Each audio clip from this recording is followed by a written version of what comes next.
Hello everyone. तर बघा, last व्हिडिओमध्ये आपण जे क्वेश्चन कव्हर केलेले होते ते 16 पर्यंत झाले होते. आता नेक्स्ट क्वेश्चन बघा. What is the effect on molten solder due to repeated melting? तर याचा इफेक्ट काय होतो मोल्टन सोल्जरचा ड्यू टू रिपीटेड मेल्टिंगमुळे. ठीक आहे. तर ऑप्शन जे दिले आहे ते एकदा रीड करून बघा. टीन कंटेंट रिड्यूस होतो, लीड कंटेंट रिड्यूस होतो, prevent sludge formation, uneven flowing in joint. तर त्या अकॉर्डिंग करेक्ट आन्सर आहे टीन कंटेंट रिड्यूस. टीनचं जे काही कंटेंट आहे ते काय होणार आहे, रिड्यूस होणार आहे. या दोन ऑप्शनचा तर बिलकुल इथे कनेक्शन काहीच नव्हतं. या ए आणि बी पैकीच आन्सर होतं. तर टीन कंटेंट काय होणार आहे, रिड्यूस होणार आहे. क्वेश्चन नंबर 18 बघा. What will happen to PVC insulation in the cable carries excess current continuously for long time? जर एक्सेस करंट लॉंग टाइमसाठी कॅरी करत आहे तर काय इफेक्ट होणार आहे? जो काही I is equal to V/R सगळ्यांना माहिती आहे. करंट खूप जास्त वाढत आहे तर काय होणार आहे, रेजिस्टन्स कमी होणार आहे. पण आपण कशा रिलेटेड अभ्यास करतोय, तर पीव्हीसी इन्सुलेशन. तर काय होणार आहे, इन्सुलेशन रेजिस्टन्स डिक्रीज होणार आहे. तर कोणता ऑप्शन असेल? Option number D is correct. Voltage drop increase no, voltage drop decrease no, insulation resistance increase no. तर काय आन्सर आहे, insulation resistance decrease. I is equal to V/R सगळ्यांना फॉर्म्युला माहिती असणार. Question number 19. Which method of cable laying is suitable for congested area? तर जिथे कुठे congested area आहे तिथे कोणत्या प्रकारचे तुम्ही केबल लेइंग यूज करणार? Rack in air, duct pipes, long building, direct in ground. तर यासाठी आपण जे काही यूज करणार ते असणार आहे डक्ट पाईप. तर डक्ट पाईप जी काही सिस्टीम यूज केल्यामुळे आपण जे कुठे यूज करू शकतो, कंजेस्टेड एरियामध्ये. डायरेक्ट इन ग्राउंड हे तर यूज करू शकत नाही, अलॉंग बिल्डिंग हे पण यूज करू शकत नाही. हे दोन ऑप्शन होते ज्यात तुम्हाला कन्फ्युजन असू शकते. तर डक्ट पाईप. क्वेश्चन नंबर 20 काय आहे बघा.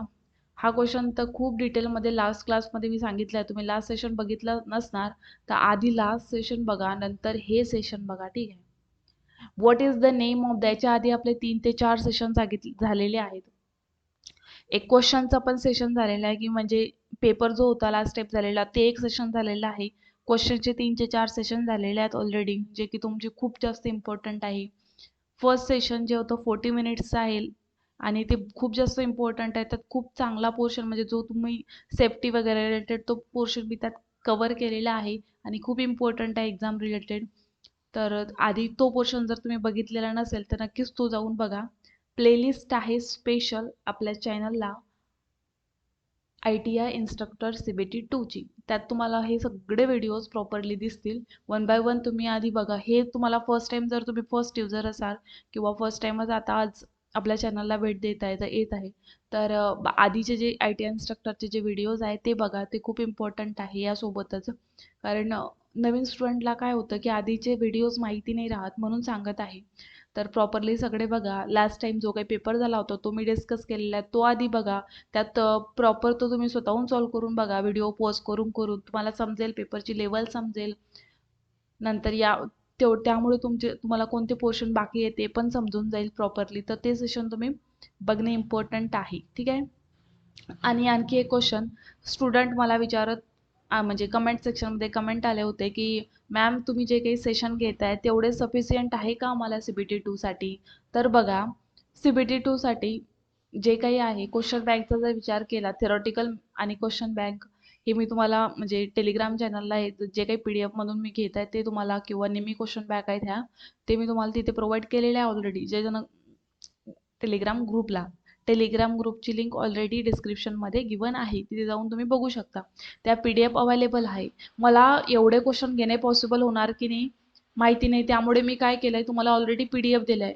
आणि जे क्वेश्चन तुमचे ऑलरेडी तुम्ही म्हणजे जो पोर्शन तुमचा ऑलरेडी इंजिनिअरिंग डिप्लोमामध्ये तुम्ही अभ्यास करता त्याचे MCQ तुम्ही स्वतःहून सॉल्व्ह करा. बाकी जे क्वेश्चन जे MCQ जे पोर्शन नवीन आहे, जसं की सोल्जर जॉईंट हा पोर्शन मला नवीन होता, सेफ्टी नवीन होता, ते टॉपिक मी घेत आहे.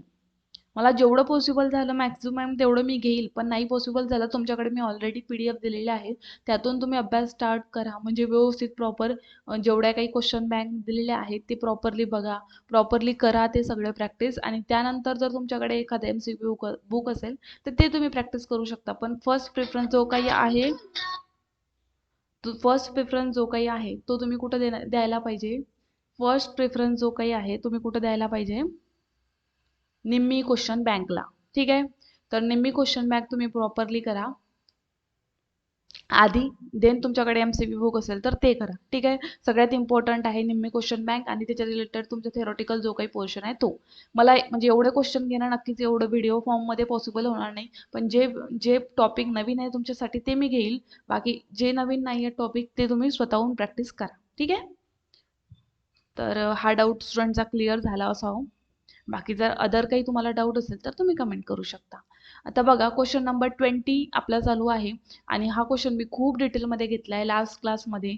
ज्यांनी लास्ट क्लास अटेंड केला त्यांना माहिती असेल. Serving, armouring, bedding, lead shell हे चारहीबद्दल खूप डिटेलमध्ये सांगितलं आहे.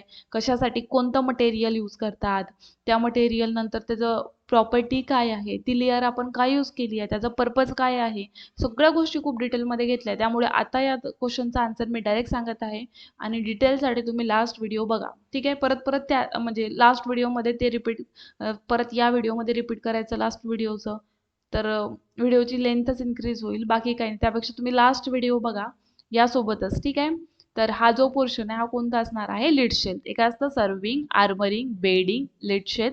जे लीड शेल आहे हे इन्सुलेटर आहे आणि हे कंडक्टर आहे. ठीक आहे, तर ही जी लेअर असणार आहे ही कोणती असणार आहे? Lead shell. आणि लीड शेलचं पर्पज काय असते? मॉइश्चर जे काही असेल त्यापासून प्रोटेक्ट करायचं. आर्मरिंगचं फंक्शन काय असतं? सांगा लवकर, आर्मरिंगचं फंक्शन काय असतं? स्वतःहून मनातून, म्हणजे क्वेश्चन जर सुरू आहे तर मनातूनच म्हणायचं. ठीक आहे, आर्मरिंगचं क्वेश्चन काय, म्हणजे तुमची तेवढी रिव्हिजन होते. सर्विंगचं काम काय, बेडिंगचं काम काय, आर्मरिंगचं काय. जसं लीड क्षेत्र मी तुम्हाला सांगितलं की कायसाठी? मॉइश्चरपासून प्रोटेक्शन करण्यासाठी, किंवा डस्ट पासून प्रोटेक्शन करण्यासाठी. ठीक आहे, बेडिंगचं काम काय? करोजनपासून प्रोटेक्शन करण्यासाठी. सर्विंगचं काम काय आहे? ॲटमॉस्फिअर प्रोटेक्शनसाठी. आर्मरिंगचं काम काय आहे? मेकॅनिकल प्रोटेक्शनसाठी. ठीक आहे, तर अशा प्रकारे सगळं स्वतःहून तुम्ही केलं ना नक्कीच लवकर होऊन जाईल तुमचा portion cover. What is the fault of UG cable identified in circuit? तर हे अशा प्रकारचं सर्किट आहे, ग्राउंड ओपन आहे, त्यामुळे हा फॉल्ट ग्राउंड टर्न सेल्स कोणता फॉल्ट असणार आहे? Short circuit fault. Which part of underground cable is protecting the metallic sheet against corrosion? आत्ताच सांगितलं करोजन पासून प्रोटेक्शनसाठी काय यूज करणार आहे आपण? काय यूज करणार आहे? बेडिंग यूज करणार आहे. आर्मरिंग सर्विंग कशासाठी? लीड शेल कशासाठी? आत्ताच डिस्कस केलंय. हा क्वेश्चन म्हणजे लेटेस्ट जी एक्झाम झाली जनकोची त्या एक्झाममध्ये पण आला. याआधी मी तुम्हाला ट्रान्सकोची क्वेश्चन सिरीज घेतली होती त्यामध्ये पण घेतला होता. तर भरपूर एक्झाममध्ये हा क्वेश्चन रिपीट होतो. क्वेश्चन नंबर 23 बघा. Why the soldiering iron must be kept into a stand that not in use while soldiering? ठीक आहे, तरी क्वेश्चन बघा. Why the soldiering iron must be kept into a stand that not use while soldiering? तो soldiering iron को उपयोग न करने के समय स्टैंड में क्यों रखना चाहिए? तर का आपण ते स्टँडला ठेवायला पाहिजे? ऑप्शन आहे, it prevent the burn and fire, it control the excessive heat, to save the time of soldering, to save the operator from electric shock. तर बघा खूप इझी क्वेश्चन आहे हा, स्वतःहून ट्राय करा. तर काय असणार आहे? It prevent the burn and fire. ठीक आहे, काय आन्सर असणार आहे? It prevent the burn and fire. Question number 24. Which type of wire joint is found in junction box? तर जे काही म्हणजे जॉईंट आहे ते पण खूप डिटेलमध्ये घेतले आहे लास्ट क्लासमध्ये. तुम्ही सगळे जॉईंट बघून घ्या. मॅरिट जॉईंट कोणता, रॅट टेल जॉईंट कोणता, प्लेन टॅप जॉईंट कोणता, एरियल टॅप जॉईंट कोणता. ठीक आहे, तर याचं करेक्ट आन्सर काय असणार आहे? Rat tail joint. Rat tail joint याला आपण कुठे यूज करणार आहे? जंक्शन बॉक्समध्ये ठेवणार आहे. ठीक आहे, what is the name of this joint? तर हा जॉईंट किती सोपा आहे बघा. या जॉईंट मी सांगितलंय तुम्हाला लास्ट क्लासमध्ये. जॉईंटचं सेशन जे झालंय ते कम्प्लिटली बघा. त्यात पूर्ण जॉईंट मी डिटेलमध्ये एक्सप्लेन केलं आहे, जेणेकरून समोरचे जे क्वेश्चन असतील प्रॉपरली हे इकडून येणार, हे इकडून येणार, तर इथे काय होत आहे? Married joint. 26 नंबरचं, what is the use of Britannia T joint? तर ब्रिटानिया टी जॉईंटचं फंक्शन काय आहे? हे पण डिस्कस झालंय आपलं. ऑप्शन काय आहे? Extending the length of line, inside and outside wiring installation, mechanical stress not required, tapping the service connection from overhead. तर काय असणार आहे answer? Britannia T joint. Britannia T जॉईंटचा जो काही यूज असतो तो काय असतो? Tapping the service connection from the overhead. ठीक आहे. Then next question, which type of soldering method is used for serving and repairing work? Serving आणि रिपेअरिंग साठी आपण कोणती मेथड यूज करणार? तर ऑप्शन मध्ये गिवन आहे deep soldiering, soldiering with a flame, soldiering with a soldiering gun, soldiering with a soldiering iron.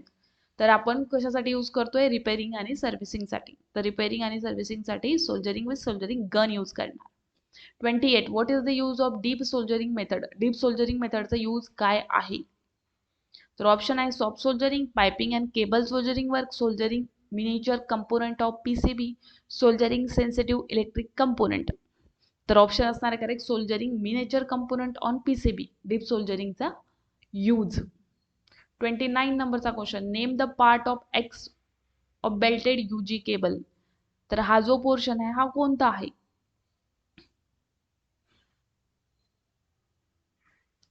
तर properly बघा, हा जो पोर्शन आहे तो कोणता आहे? जूट फिलिंग आहे, आर्मरिंग आहे, लीड शेल्थ आहे की पेपर इन्सुलेशन आहे? हा जो पोर्शन आहे कोणता असतो? लीड शेल्थ असतो. ठीक आहे.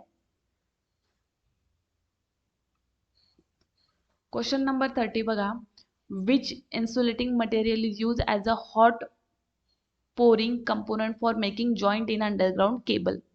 तर अंडरग्राउंड केबलसाठी which insulating material use as a hot pouring component. तर हॉट पोरिंग कंपोनंटसाठी आपण कोणतं यूज करणार? Polyaluminium hardener, cast resin compound, bituminous compound. तर इपॉक्सी कास्ट रेसिन कंपाऊंड, तर बिटुमिनस कंपाऊंड आपण यूज करणार. Question number 31, what is the purpose of bedding insulation of UG cable? आत्ताच सांगितलं होतं बेडिंगचा पर्पज काय आहे? करोजन पासून प्रोटेक्शन करणं. ऑप्शन कोणता आहे बघा? करोजन पासून प्रोटेक्शन करणं. मेकॅनिकल इंजुरी कशासाठी असते? मेकॅनिकल इंजुरी पासून प्रोटेक्शन कोण देतं? आर्मरिंग. त्यामुळे हा आन्सर ऑप्शन नसेल. Protect the cable from moisture and gases, हे काय आहे? लीड शेल्थचं काम आहे, हा पण नाही. Protect the armouring from atmospheric condition, एकासाठी असते? सर्विंग करतं हे. Protect the metallic shield against the corrosion, तर एक डी ऑप्शन इज करेक्ट. ठीक आहे.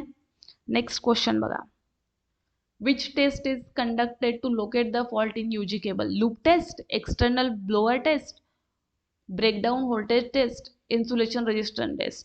तर काय असणार आहे? Loop taste. कोणता आन्सर असणार आहे? Loop taste. 33 बघा, what does the number 1.40 represent if a standard conductor is designed as a 7/1.40? तर 1.40 ऍक्च्युअल मध्ये आहे तरी काय? Area of cross section, radius of one conductor, diameter of all conductor, diameter of each conductor. तर काय आहे actual मध्ये? Diameter of each conductor. काय असणार आहे? Diameter of each conductor. 34 नंबरचा क्वेश्चन बघा, what is the value of electrical conductivity of aluminium conductor? तर electrical conductivity of aluminium conductor काय असणार आहे? तर हा जो फिक्स डेटा बेस क्वेश्चन आहे त्यामुळे इथं तुम्हाला लर्नच करावं लागेल. 35 ओहम पर मीटर. ठीक आहे, ohm per metre. Then what is the rating of factor of cable provided with coarse excess current protection? तर हा पण फिक्स डेटा बेस क्वेश्चन आहे. चा आन्सर आहे 0.81. 36, what is the size of neutral conductor compared to phase conductor in UG cable? कोणत्या केबलमध्ये? Underground केबलमध्ये. Same size of phase conductor, half size of phase conductor, 1/4 size of phase conductor, 1/3 size of phase conductor. तर कशी असते न्यूट्रलची size? न्यूट्रलची size जी असते ती half size of phase conductor असते यूजी केबलमध्ये. Half size. What is the name of the tool? या टूलचं नाव काय आहे? Cutting plier, wire stripper, streaming tool. तर काय असणार आहे याचं नाव? तर याचं नाव असणार आहे क्रीमिंग टूल. कोणतं टूल आहे? Creaming tool. ठीक आहे, कटिंग नाही, वायर स्ट्रिपर नाही, कोणतं असणार आहे? Creaming tool. ठीक आहे. तर क्वेश्चन नंबर 30 पर्यंत आज आपलं इथे कंप्लीट झालेलं आहे. बाकी जे काही पोर्शन आहे, नेक्स्ट जो पोर्शन आहे 39 पासून तो आपण नेक्स्ट क्लासमध्ये बघूया. ठीक आहे. Thank you so much.